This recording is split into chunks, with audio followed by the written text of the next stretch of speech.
Friends, ఇది వచ్చేసి iPhone 13. ఇది వాల్యూమ్ అప్పు నొక్కితే వచ్చిన డిజైన్ కాదు. ఇది డిస్ప్లే జేబులో నొక్కుని సంథింగ్ కస్టమర్కి పగిలిపోయింది ఇంటర్నల్గా. పైన గ్లాస్ బాగానే ఉంది కానీ లోపల డిస్ప్లే డ్యామేజ్ అయింది. ఇది వాల్యూమ్ మన బ్రైట్నెస్ డౌన్ చేస్తుంటే మీకు లైన్స్ వస్తున్నాయి చూడండి. ఆ చివరికి కూడా డార్క్ బ్లాక్ కలర్ డాట్ వచ్చేసింది. సో కస్టమర్ దీనికి ఒరిజినల్ డిస్ప్లే వద్దని చెప్పారు. అంత బడ్జెట్ లేదండి, నాకు కొంచెం తక్కువలోనే మంచి డిస్ప్లే వేసామని చెప్పారు. సో ఒరిజినల్ లేకుండా వాళ్ళకి ఓఎల్ఈడి వేసాను. ఆ ఓఎల్ఈడి వేసిన తర్వాతకి ఆ ట్రూటన్ అనేది కూడా కాపీ చేశాను. సో డిస్ప్లే క్యాలిబ్రేషన్ అయితే మనకి కలర్ క్యాలిబ్రేషన్ అనేది చాలా పర్ఫెక్ట్గా ఉంటుంది.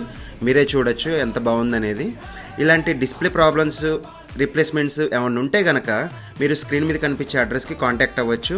మీకు ప్రైస్ అండ్ డీటెయిల్స్ చెప్తాను. మీకు ఇష్టం ఉంటే వచ్చి చేయించుకోవచ్చు, లేదంటే కొరియర్స్ పంపించవచ్చు. కొరియర్ సర్వీస్ కూడా ఉంటుంది. నా పేరు సందీప్, ఖమ్మం సందీప్ మొబైల్స్.